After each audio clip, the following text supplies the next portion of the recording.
Ben, good morning. How are you? Good morning, Roberto. I'm doing great. Good, good. Ben, let's start with transportation alternative and just Mm, give a couple of lines as to what it is and what it does, right? I know you're the executive director, Ben Furnas. So if you don't mind, just start with that for those that don't know what the work that you do and what it is at the purpose of the organization. great. So Transportation Alternatives, which I became the executive director in January of this year, is a more than 50-year-old organization. It's a group of New Yorkers who advocate for better walking, biking, and public transit in all five boroughs. And for over 50 years, this organization has advocated to shift away from so much of our city, so much of the space on our city streets being devoted to space for the movement of vehicles, for the parking of vehicles, and instead really reimagine our public spaces in a much more safe, humane, and pleasant way. We have seen incredible amounts of transformation since TA first started. A high quality network of protected bike lanes, the bike share system, walking and biking across the bridges. Transportation Alternatives was dedicated to this concept of Vision Zero. That when I was in the mayor's office, I worked very closely with Transportation Alternatives to reduce the amount of death and loss on our streets. A very moving group of New York families who've lost loved ones, called Families for Safe Streets, was organized by Transportation Alternatives to help make the streets of New York much safer for everyone to walk and bike and take public transit. So it's a great organization. It's grassroots. There's volunteers and folks who are incredibly passionate about these issues in all five boroughs, and it's a real honor to be the executive director these days. Ben, what is your organization's posture on e-bikes, right? And then I'm just going to Yeah. sort of lean into current events and what it means for the organization and what position you all take, if you take any. What is the recommendation from TA? I know there's a speed limit being talked about in terms of e-bikes, but they're part of our ecosystem now. Yeah. Yeah. Fundamentally, we believe in streets that both are safe and feel safe for everyone who's out there. And the truth is, e-bikes and delivery apps. So e-bikes, we see them both as a new entry into the streets of New York City, but also for a lot of families, for a lot of people who are working, a really appealing alternative to either making deliveries via car or moving your family around via car. E-bikes can be a great alternative, and actually a much safer alternative compared to driving around in a larger vehicle.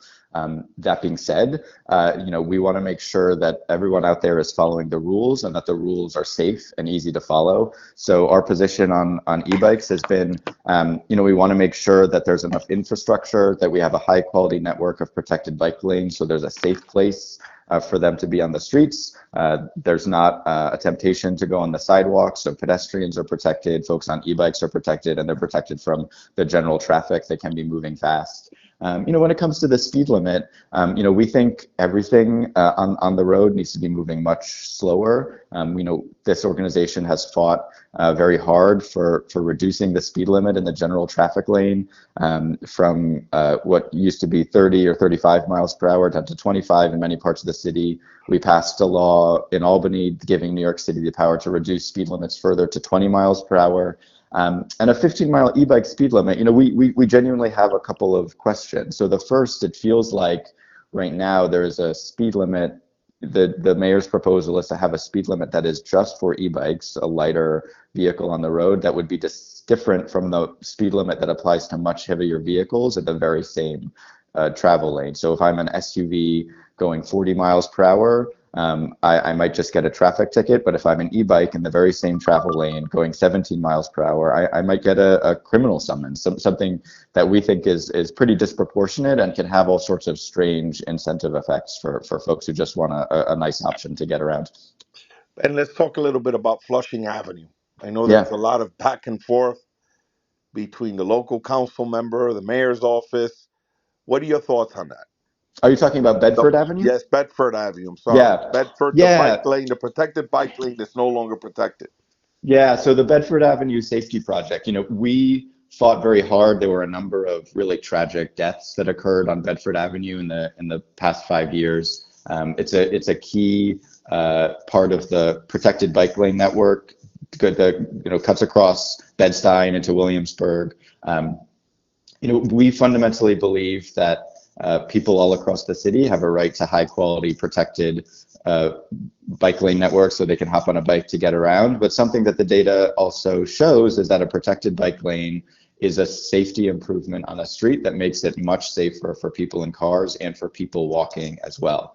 Now there's a couple blocks in Williamsburg where there was a real challenge. You had a ton of school buses that were dropping off and kids were walking through the parked cars, crossing the bike lane, and there was some conflict between the folks who were biking and kids who were crossing the bike lane to get onto the sidewalk.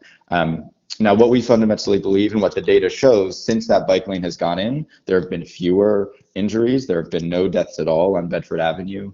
But there has been this conflict between some of the kids hopping off the school bus and some bikes. Now, we think there are real design fixes. There's a way, lots of other cities across the world and even in other parts of New York, there's ways to set up bus drop-off points that, have a little protected spot for kids to get off the bus, to have a raised bike lane potentially so people can cross safely, so it slows down the bikes. But we think it's really reckless and unfortunate for, rather than adopting some of these more thoughtful solutions, they're just tearing out the bike lane altogether, which I think, will shift back to a road design that puts everybody in danger of speeding cars and trucks and could lead to more injuries and deaths than trying to figure out how to make the bike lane work, even with the school bus drop-offs. Ben, you mentioned Vision Zero in that policy announcement and proposal, which was successful. What would you compare the two administrations if in terms of building bike lanes and the policy that's supported by TA between the de Blasio admin and the Adams administration, just from a Yeah. pure policy and sort of the mission statement of the organization, so to speak? Yeah, so something very impressive, and I worked in City Hall for 8 years. I worked for Mayor de Blasio, and something that we did in that administration is say the words Vision Zero out loud. We made it a policy of the administration that there was no level of death or serious injury on our streets that was acceptable, that we would continue to work to reduce the number of families who lose a loved one in traffic crashes and just continually work to improve the streets. On some level, that's a very brave political thing to do. You take an issue that maybe people don't associate with the mayor and say, this is actually my responsibility. You need to hold me accountable for when there's people who lose loved ones on the streets, and we need to continually be making investments and changing policy in order to save people's lives across the city. So on a fundamental level, that was a brave and politically challenging thing for Bill de Blasio to say out loud, to start to hold the city government accountable. And he and that administration took a lot of very impressive steps. We dramatically ramped up the pace at which the Department of Transportation was redesigning streets for safety. We reduced the default citywide speed limit to 25 miles per hour, which makes a big difference. We dramatically expanded the use of automated enforcement to make sure that there aren't speeding drivers or driving with impunity, that you'll get a speeding ticket much more reliably than when we were relying on just police in order to enforce speeding and failure to yield. The Adams administration at its best continued a lot of those initiatives, right? I mean, they continue to have a pretty good pace of street transformation. It is not as ambitious as I think they had committed to when Mayor Adams was running for office. He committed to a much higher pace of street transformation, and he successfully worked with folks in Albany to get a 24/7 automated enforcement speed camera program up, which, there was a ton of speeding happening in the overnight hours and late in the evening. And that was really important to start to bring fatalities down. But the truth is, this administration has failed to fully embrace the potential for much, much safer streets, right? I think they failed to, take the political space that was opened by the city council when they passed this 2019 law called the Streets Plan, which set these very ambitious targets for bike lanes and bus lanes and pedestrian space expansions. This was the city council opening the door to the mayor, saying, please come up with a plan to really radically transform our streets in a way that makes them safer for everybody. I think, Mayor Adams didn't fully take advantage of that political space that was opened up for him. And I think there's a ton of great people working across the Department of Transportation, across City Hall, very thoughtfully trying to open up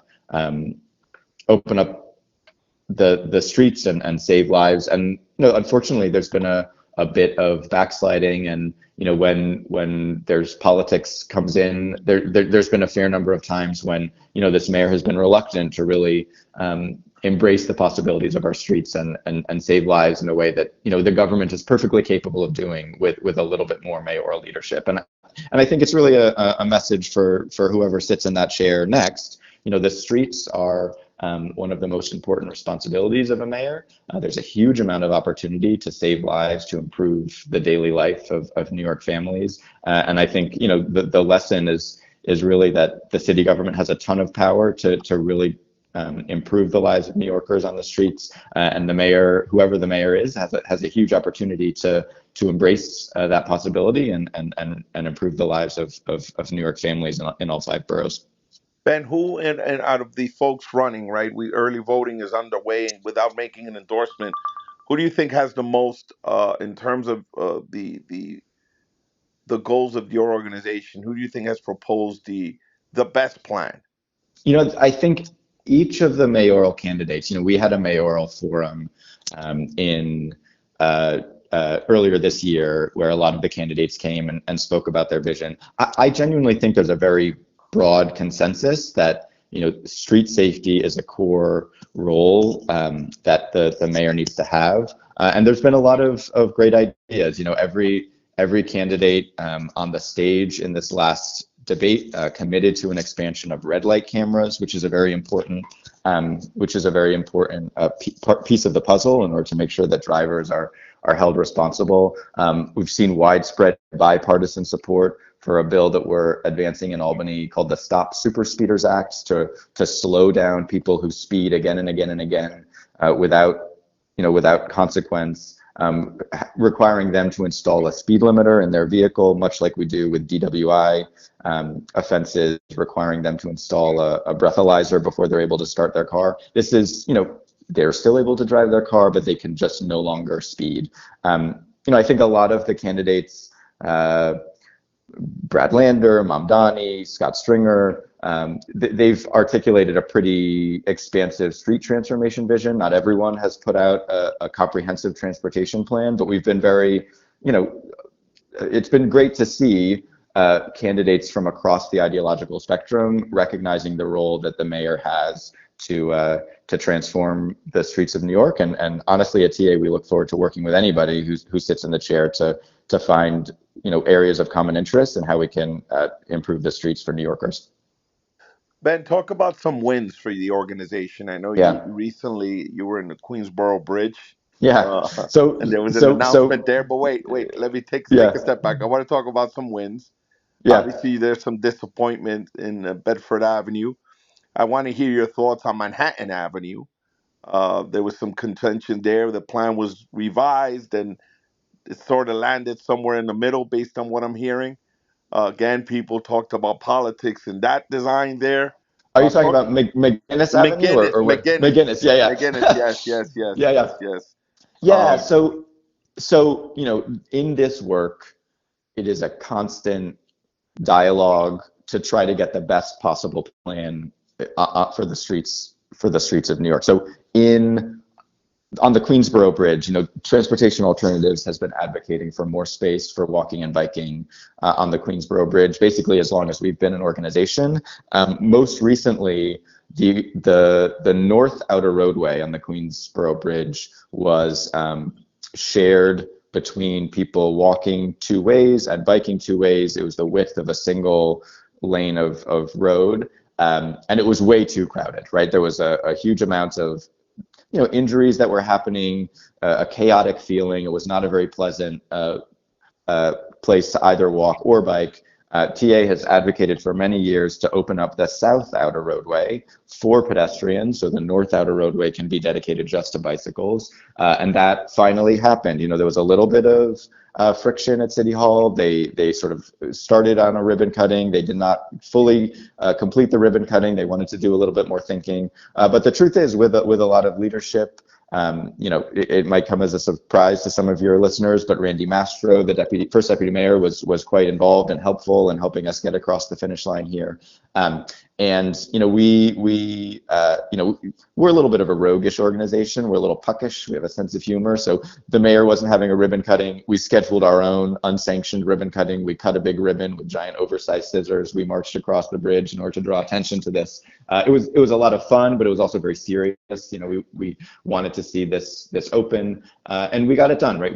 The DOT and the mayor's office came through for us, and it was great. And now this is a really amazing walkway between Long Island City and the east side of Manhattan.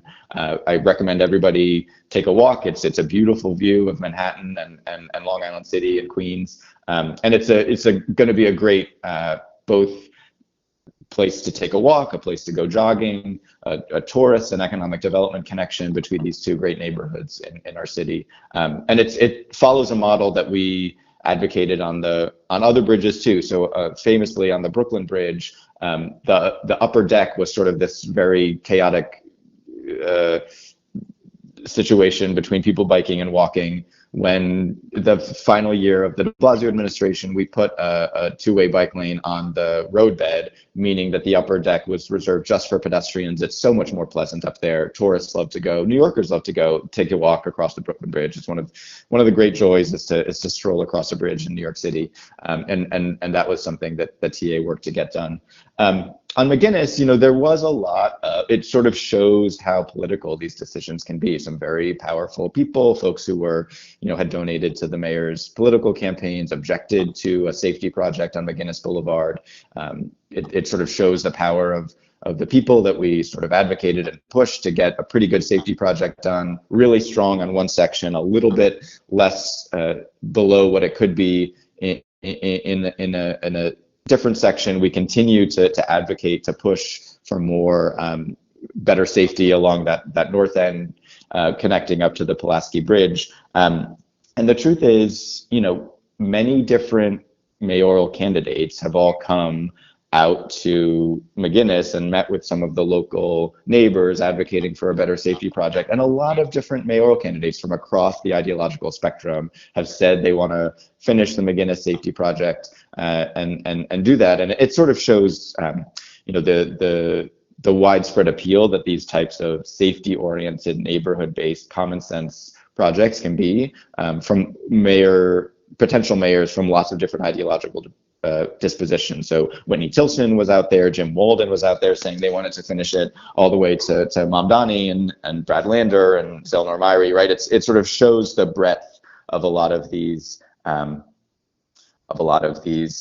issues in a way that is really appealing. It's very exciting to think about continuing to do this work to make the streets of North Brooklyn even safer. So, Ben, we talk about some of the wins, which were the Queensboro Bridge, getting McGuinness done. What are some of the disappointments? Yeah, I mean, there continue to be some places where, you know, we really are looking to see more action. You know, I think there are a couple of projects across the city where, you know, they're really critical to getting some of this the vision of a much safer city and a city where folks can really hop on a bike to get around.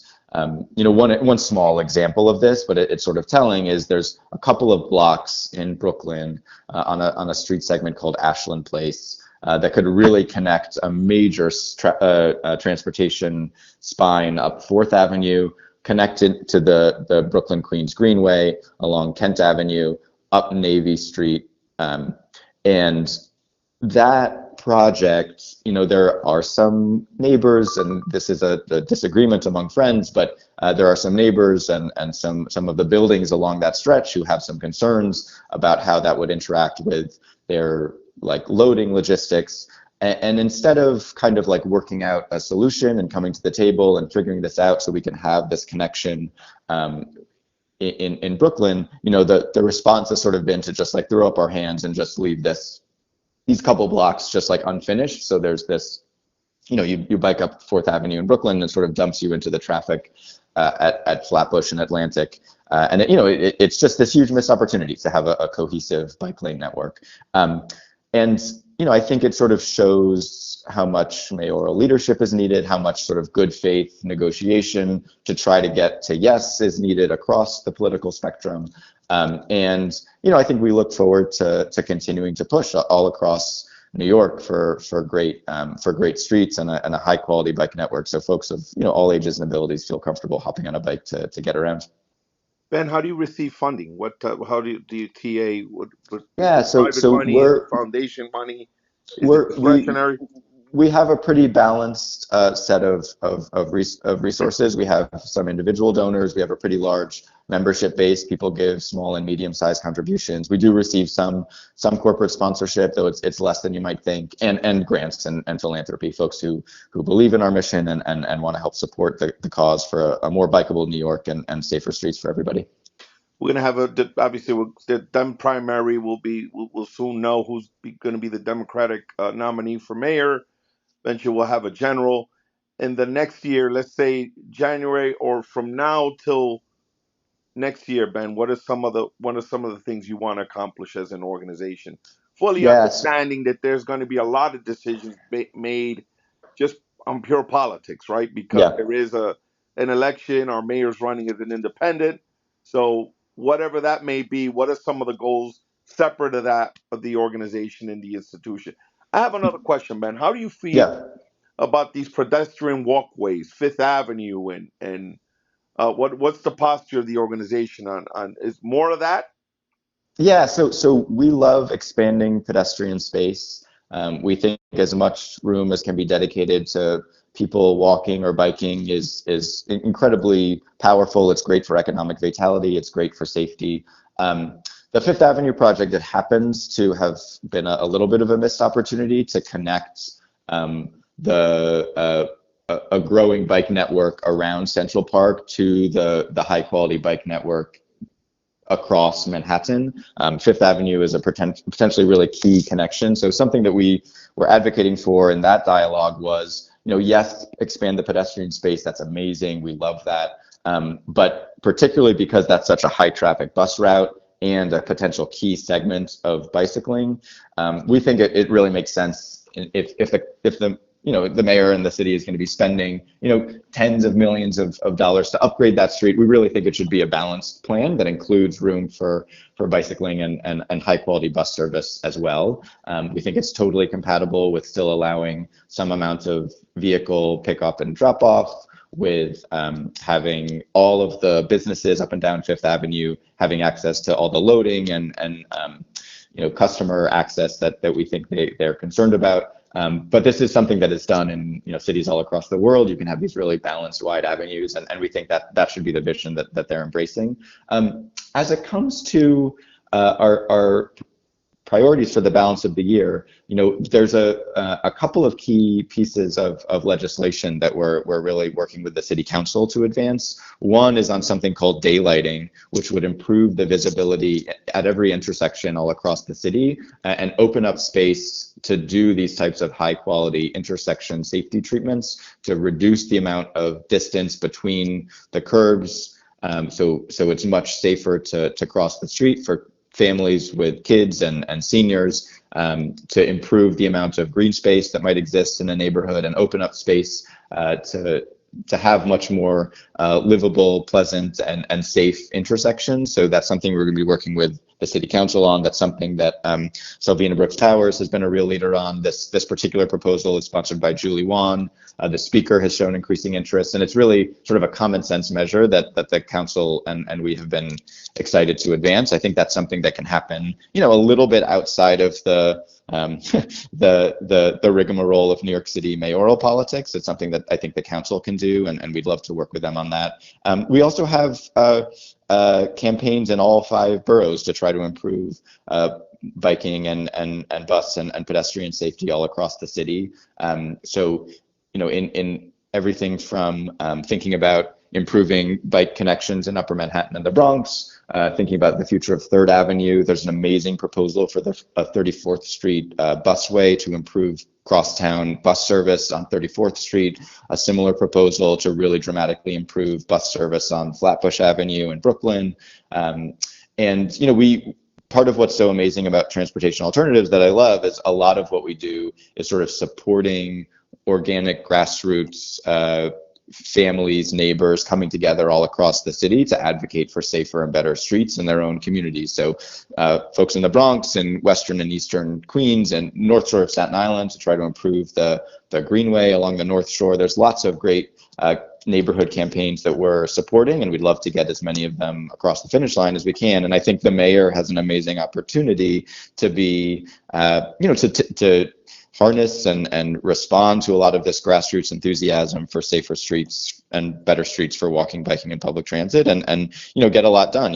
Check off a lot of boxes, put a lot of points on the board for the balance of the year, and we'd love to work with this administration. No matter who the mayor will be come January, I think there's a lot of more time than you might think on the clock for the mayor for this mayor to get things across the finish line and really demonstrate real leadership on streets, and look forward to working with him on that and his administration.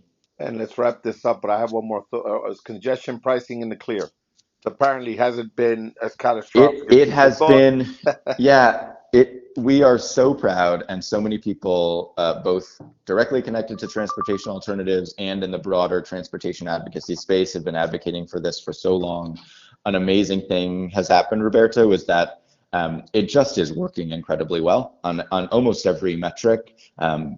Traffic is down coming into Manhattan, so people who drive in are actually experiencing huge quality of life benefits, that it's a much more reliable commute, even if they're paying more than they used to. They're saving a ton of time in the morning and the evening. People taking express buses in from Staten Island or South Brooklyn are, cutting half an hour, 45 minutes off of their commutes every morning and every evening. That's transformative for your life. We're seeing higher traffic speeds in Manhattan, higher bus speeds in Manhattan, fewer crashes in Manhattan. And one of my favorite statistics is we've actually seen noise complaints along Canal Street, which, as you probably know, used to be sort of like a honking, gridlocked mess because so many people were traveling to those Hudson River tunnels across the East River and just sort of cutting across Manhattan. Noise complaints are down over 70%. And some of the concerns that people had, very reasonable ones, about would we see a lot of increased traffic, for example, on the Cross Bronx Expressway, those actually haven't come to pass. So both, the benefits, I think, have all revealed themselves, and a lot of the potential downsides that folks were concerned about also haven't come to pass. The Trump administration and Secretary Duffy have tried their darndest to shut this down, but Governor Hochul has shown, tremendous amounts of leadership, honestly, this year. Obviously last year, she got a little concerned and put this pause in place, but now that it's in place, she's shown incredible spine and perseverance to protect it from the attacks of the Trump administration.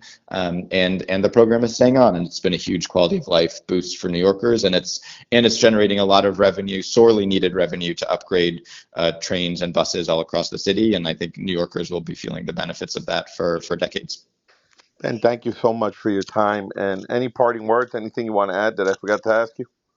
Only that, it's really great to be part of the community of New Yorkers who are advocating for better walking, biking, and public transit. And if you are interested in getting involved, check us out, transalt.org. You can become a member. We have resources to help you organize your neighbors to improve safety and make it easier to get around your neighborhood and across the city. And reach out. We love working with folks across all 5 boroughs and all different kinds of New Yorkers. It's what makes the city so great, is people of all different kinds of walks of life can come together on things, and that's what we love to do. And thank you so much again, and continued success. And hopefully this won't be the last time we talk, all right? Amen. Thanks, Roberto. This was awesome. All right. Take care, sir. All right.